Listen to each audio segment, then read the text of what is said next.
Assalamualaikum warahmatullahi wabarakatuh. Di sini saya akan menjelaskan tentang micrometer screw.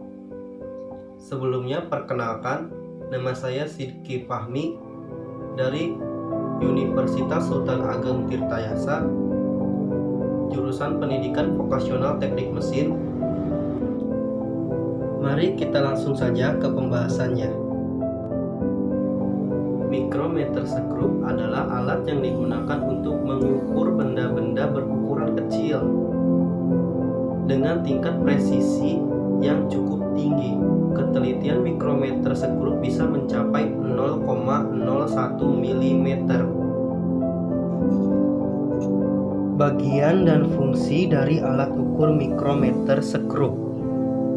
Yang pertama yaitu adalah micrometer frame. Micrometer frame yaitu yang ini.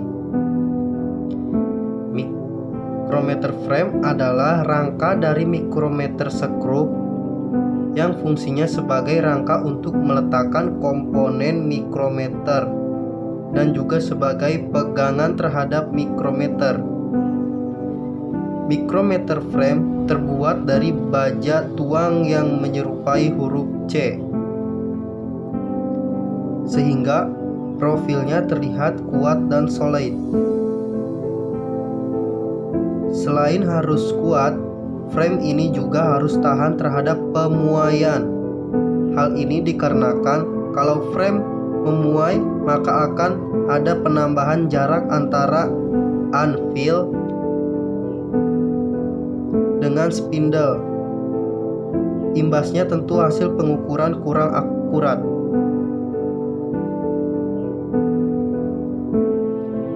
Oleh sebab itu, bahan penyusun frame tidak hanya baja, tapi dicampur bahan-bahan lainnya supaya lebih tahan panas. Yang kedua yaitu anvil. Anvil adalah yang ini. Anvil adalah batang kecil yang terletak di ujung frame. Anvil bersifat tetap, artinya batang kecil ini tidak bisa digerakkan. Fungsi anvil adalah sebagai penahan terhadap benda kerja yang akan diukur. Yang ketiga adalah spindle. Spindle adalah yang ini. Spindle adalah batang berbentuk lebih panjang yang posisinya ada pada ujung frame. Sekilas spindle dan anvil itu memiliki bentuk yang mirip, namun anvil lebih kecil dan bersifat tetap, sementara spindle lebih panjang dan dapat digeser.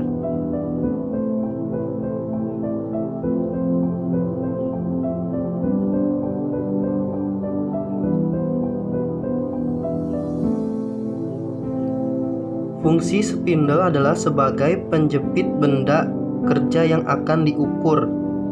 Setelah benda kerja dimasukkan ke dalam micrometer, maka benda tersebut akan dijepit oleh anvil dan spindle.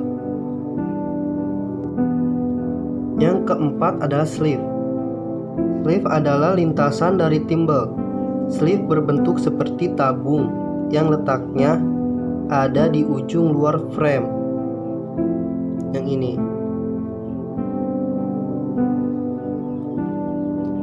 Fungsi utama sleeve sebenarnya sebagai tempat diletakkannya skala utama.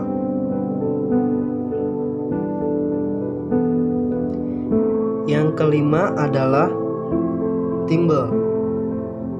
Timbel yang ini, yang dapat diputar.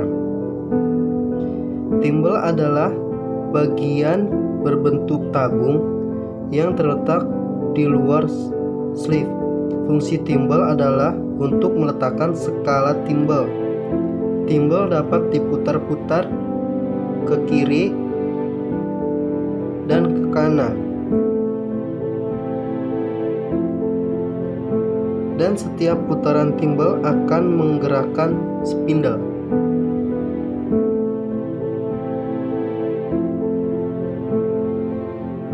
Yang keenam adalah ratchet knob. Ratchet knob berfungsi sebagai penggerak timbal. Artinya, meski timbal bisa digerakkan, namun ketika melakukan pengukuran, timbal ini tidak boleh disentuh, apalagi diputar. Untuk menggerakkan spindle agar menjepit benda, maka kita memutar ratchet knob. Ratchet knob ini memiliki mekanisme yang mencegah pergerakan melebihi spindle terhadap benda kerja. Kalau kita putar sampai mentok, maka akan terdengar bunyi klik. Itu tandanya spindle telah menyentuh benda kerja. Namun dalam kondisi ini spindle masih bisa diputar. Hanya saja, kalau itu dilakukan, maka hasil pengukuran tidak akan akurat. Yang ketujuh adalah lock atau kunci.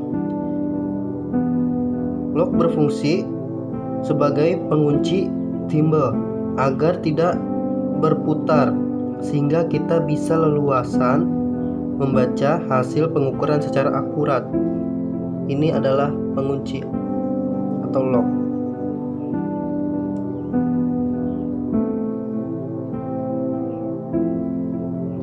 Yang kedelapan adalah skala utama.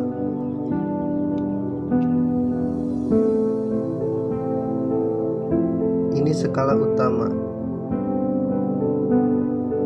Skala utama adalah nilai yang menunjukkan hasil pengukuran. Pada skala utama ini akan ada banyak garis vertikal dan satu garis horizontal. Garis-garis vertikal tersebut memiliki nilai 1 mm tiap garisnya. Sementara garis horizontal dijadikan acuan untuk menentukan nilai desimal. Yang kesembilan adalah skala Nonius. Yang ini. Skala Nonius adalah skala tambahan. Pada bagian ini adalah bagian yang tidak bisa kamu temukan pada penggaris, mistar atau meteran karena nilainya sangat kecil. Dan yang ke-10 adalah skala timbal. Skala timbal adalah yang ini. Skala timbal yaitu untuk menentukan skala desimal pada garis ini. Selanjutnya kita akan ke cara menggunakan mikrometer. Cara menggunakan mikrometer yaitu pertama, ini sudah dikalibrasi ya. Jadi pertama-tama yaitu putar skala timbal atau timbal kiri sampai anvil dan spindle terbuka.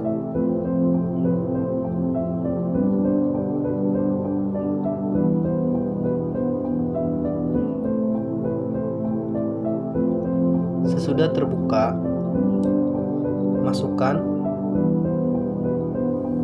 benda yang akan diukur. Setelah itu putar ke kanan timbal sampai benda terjepit, sampai bunyi klik pada ratchet knob. Setelah itu kunci.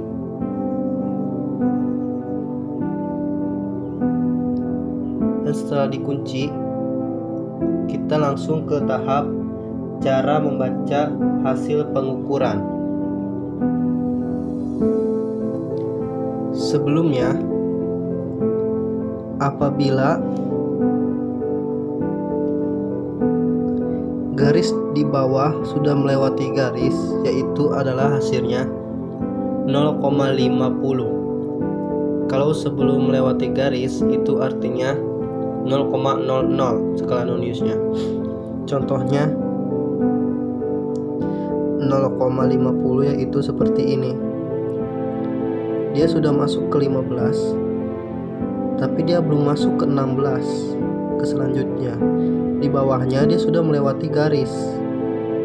Maka hasil skala Noniusnya itu adalah 0,5 atau 0,50. Apabila hasilnya 0,00, maka penempatannya adalah seperti ini.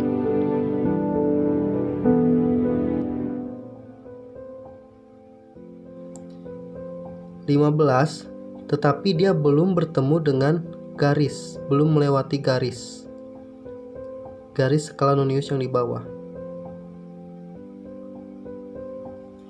Langsung kita masuk ke pengukuran mur yang tadi. Di sini skala utamanya yaitu adalah 15 karena sudah memasuki garis 15, sedangkan skala noniusnya yaitu adalah 0,00 karena belum melewati garis selanjutnya, yaitu garis pertengahan antara 15 dan 16. Sedangkan skala timbelnya yaitu adalah 0,40 mm. Semua satuannya itu adalah milimeter. Maka hasilnya yaitu adalah, untuk hasil yang tadi yaitu adalah, untuk skala utama hasilnya 15,00 mm, sedangkan skala nonius 0,00, dan skala timbel yaitu 0,40 mm. Maka dijumlahkan hasilnya adalah 15,40 mm. Untuk mengkalibrasi mikrometer sekrup yaitu dengan cara mengelap anvil dan spindle menggunakan elap. Setelah itu putar skala timbel atau timbal sampai menjepit atau rapat dengan anvil dan spindle.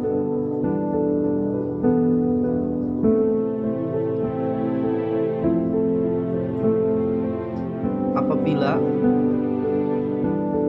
hasil sudah di garis 0, maka alat ini sudah bisa langsung digunakan. Sekian dari saya. Mohon maaf apabila ada kesalahan karena di sini saya juga masih dalam tahap belajar. Terima kasih sudah menonton video saya. Assalamualaikum warahmatullahi wabarakatuh.